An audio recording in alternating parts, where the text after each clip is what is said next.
Rana G S centre में आपका स्वागत है। इस वीडियो में मौर्य कालीन शासन और प्रशासन के इम्पोर्टेंट बिंदुओं को लिया गया है। फालतू की बातें बिल्कुल भी शामिल नहीं की गई है। आइए शुरू करते हैं वीडियो को।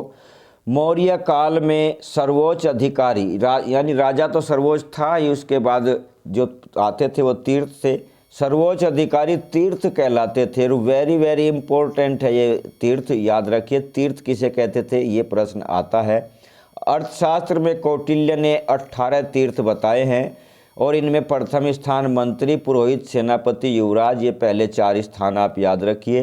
सबसे इम्पोर्टेंट इनमें समाहर्ता, सन्निधाता, परदेष्टा और व्यवहारिक, ये 4 है। 8 से 12 तक के ये इम्पोर्टेंट है, इनको नोट करके रखिए, सभी को नोट कर लीजिए, मगर ये ज़्यादा इम्पोर्टेंट है, पढ़ लीजिए सबको। ये पदाधिकारी 18 तीर्थ यहाँ पर दिए हैं। इनके अलावा कुछ विभागों के अध्यक्ष भी होते थे जिनके नाम यहाँ दिए गए हैं और संस्कृत नाम है ये सभी। यदि संस्कृत शब्दावली ज्ञान हो तो याद रखने की ज़रूरत भी नहीं। और इनमें सीताध्यक्ष सबसे इम्पोर्टेंट है। सीताध्यक्ष सबसे इम्पोर्टेंट है, इसे हमेशा याद रखिए। सीता सरकारी ज़मीन होती थी और उसका प्रबंधक सीताध्यक्ष कहलाता था। एक और ख़ास बात है, पॉइंट नंबर 10, सूत्राध्यक्ष। इसे कई बार बहुत कुछ किताबों में कुछ जगह कसाई खाना लिख देते हैं कि कसाई विभाग का अध्यक्ष। ये कताई बुनाई विभाग का अध्यक्ष था। और सूत्र माने धागा होता है, सूत्र माने पुत्र और सूत्र माने धागा होता है। ये कताई बुनाई था, कसाई लिख देते हैं कई बार और कुछ कुछ बातें बताते हैं। कसाई विभाग बिल्कुल नहीं था। इसमें बस इतना ही याद रखिए, सीताध्यक्ष। और फिर है इसमें इम्पोर्टेंट रूप दर्शक नंबर 22, ये भी इम्पोर्टेंट है, कई बार पूछा जाता है रूप दर्शक। अब कुछ खास बिंदुओं पे बात करते हैं। नंबर 1, अशोक का उपराजा कौन था, यानी युवराज कौन था, उसका भाई तिष्य था। अशोक का अमात्य कौन था, प्रधानमंत्री राजगुप्त था। मौर्य काल में नगर का न्यायाधीश क्या कहलाता था, व्यावहारिक, ये भी इम्पोर्टेंट है। जनपद का न्यायाधीश राजुक, इम्पोर्टेंट बहुत है। दीवानी न्यायालय क्या कहलाता था, धर्मस्थीय, सारे प्रश्न इम्पोर्टेंट चल रहे हैं। फौजदारी न्यायालय क्या कहलाता था, कंटक शोधन कहलाता था, सबको नोट करके रखिए हमेशा। फौजदारी न्यायालय के अमात्य को क्या कहते थे, परदेष्टा कहते थे।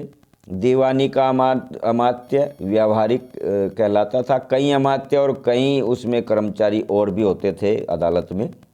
नौसेना का अध्यक्ष नवाध्यक्ष कहलाता था।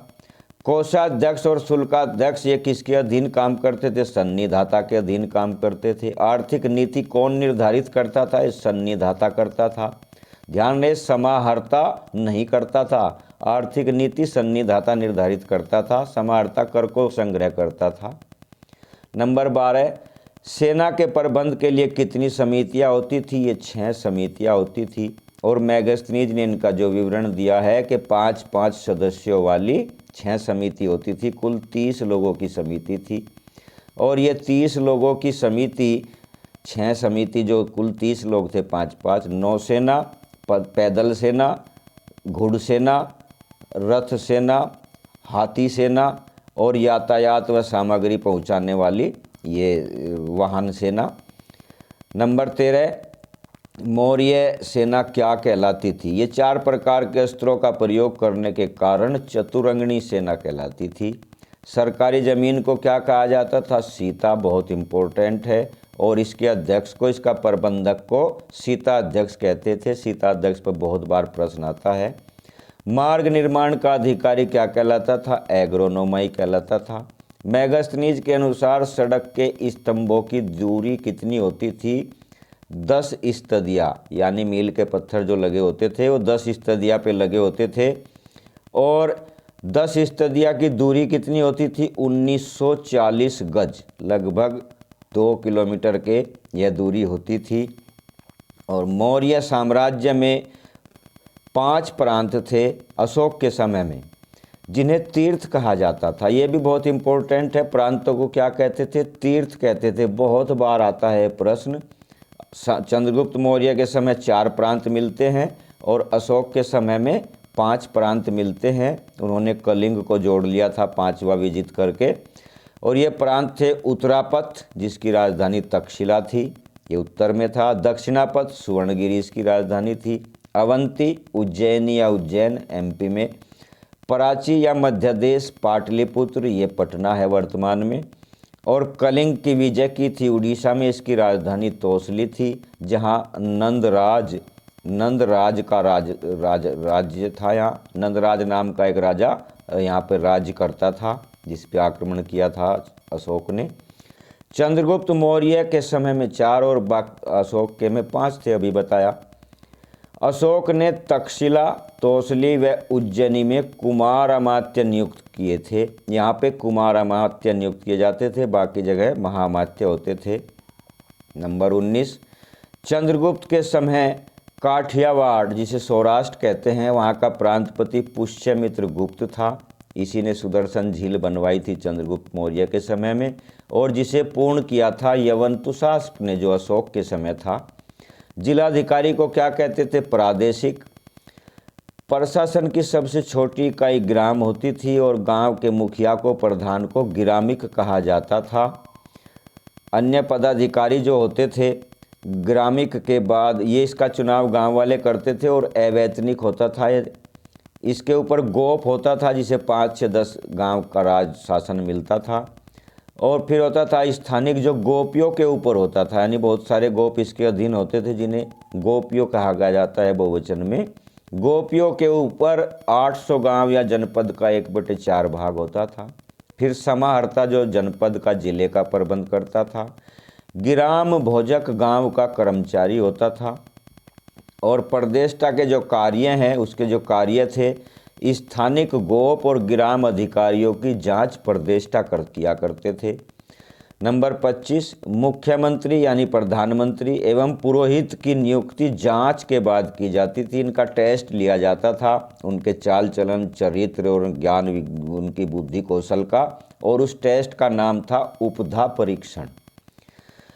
किसके अनुसार नगर का शासन 6 समितियों के द्वारा होता था? ये मेगास्थनीज ने इंडिका में वर्णन दिया है कि 6 समिति नगर का प्रशासन करती थी। और ये 6 समिति कौन थी? ये भी 30 सदस्यों वाली थी, सैनिक समिति की तरह। 5-5 लोग होते थे प्रत्येक में। उद्योग, शिल्प कला, विदेश, जनसंख्या, वाणिज्य, वस्तु निरीक्षण और बिक्री कर, ये 6 समितियां नगर का शासन करती थी, और 3 अधिकारी हुआ करते थे देखभाल के लिए। नंबर 27, मेगास्थनीज के अनुसार भारत में कितनी जातियां थी? 7 थी। और उन्होंने जो उनके नाम दिए हैं, इस पे अक्सर प्रश्न आता है, निम्न में से कौन सी जाति नहीं थी, या कौन सी जाति थी? दार्शनिक, मेगास्थनीज के अनुसार किसान, अहीर, कारीगर, शिल्पी, सैनिक, निरीक्षक व सभासद। इनमें केवल एक जाति है अहीर, बाकी का अपन उनके कर्म के आधार पर मेगास्थनीज ने उन्हें जातियां समझ लिया था, और जाति केवल एक अहीर है इसमें। नंबर नेक्स्ट, किसके अनुसार भारत में दास प्रथा नहीं थी? मेगास्थनीज के अनुसार नहीं थी। भारतीय दास और यूरोप के या अफ्रीका के दास में जमीन आसमान का अंतर होता था, यहाँ वैसा व्यवहार नहीं होता था उनके साथ। स्वतंत्र वैश्यावृत्ति अपनाने वाली स्त्री क्या कहलाती थी? रूपाजीवा कहलाती थी। अर्थशास्त्र में गुप्तचरों को क्या कहा गया है? गूढ़ पुरुष कहा है चाणक्य ने उनको। और एरियन ने गुप्तचरों को क्या कहा है? ओवरसियर कहा है। स्ट्रैबो ने गुप्तचर को क्या कहा है? इंस्पेक्टर बताया है कि ये इंस्पेक्टर के समान होते थे। गुप्तचर भी 2 तरह के होते थे। एक तो ये जो एक ही स्थान पर रहकर गुप्तचरी करते थे, संस्था कहलाते थे। अलग अलग क्षेत्रों में कार्यालय बने होते थे जो संस्थान थे, और इन गुप्तचरों को संस्था कहते थे। ये 5 प्रकार के होते थे। कापारिक, विद्यार्थी के भेष में। उदास्थित, सन्यासी के रूप में। गृहपति, किसान भेष में। वैदेहिक, व्यापारी। और तापस, तपस्वी, इन सबको गुप्तचर बनाया जाता था। इस भेष में रहते थे लोग। दूसरे प्रकार के जो गुप्तचर होते थे, जो घूमते थे, घूमकर गुप्तचरी करने वाले संचारण कहलाते थे। संचारण से ही अर्थ घूमना फिरना है, संचार घूमता है इधर उधर। तो ये भी 4 प्रकार के होते थे। संस्था 5 प्रकार के, ये 4 प्रकार के। संति, तीक्ष्ण, रक्षता, परिव्राजिक, इनका विवरण दिया है, पढ़ लीजिए। नंबर 35, अन्य राज्यों में नौकरी करके सूचना देने वाले गुप्तचर अभय वेतन कहलाते थे।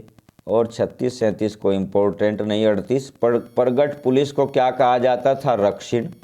अशोक के समय सौराष्ट्र का प्रांतपति तुषास्प इम्पोर्टेंट है, कई बार इसलिए दिया गया है। सुदर्शन झील का निर्माण पूर्ण किसने करा? ये तुषास्प ने करवाया और पुष्यगुप्त ने इसे शुरू कराया था चंद्रगुप्त के समय में। नंबर 41 परिणय कर क्या था? ये इम्पोर्टेंट है क्योंकि शब्द इसका शादी से अर्थ देता है मगर शादी नहीं है इसका अर्थ। परिणय टैक्स जो था संकट काल में लिया जाने वाला आयात कर था। पाटलिपुत्र के महलों को देवदूतों द्वारा निर्मित किसने बताया था? जब फाहियान ने देखा, अचंभित रहा, तो उन्होंने देवदूतों द्वारा बताया कि ऐसे मानव ऐसे महल नहीं बना सकते। प्लिनी की नेचुरल हिस्ट्री किस पुस्तक पर आधारित है? यानी नेचुरल हिस्ट्री के जो लेखक हैं वो प्लिनी है। बहुत इम्पोर्टेंट बुक है ये भी। और ये इंडिका पुस्तक पर आधारित है जो मैगस्थनीज की पुस्तक है इंडिका। नंबर 44 बुलंदी बाग जो बहुत प्रसिद्ध है बौद्ध धर्म में, इसका यह कहाँ स्थित था? ये पाटलिपुत्र में स्थित था, पटना में। अशोक से पहले ब्राह्मी लिपि के अवशेष कहाँ मिले? अनुराधपुर में मिले।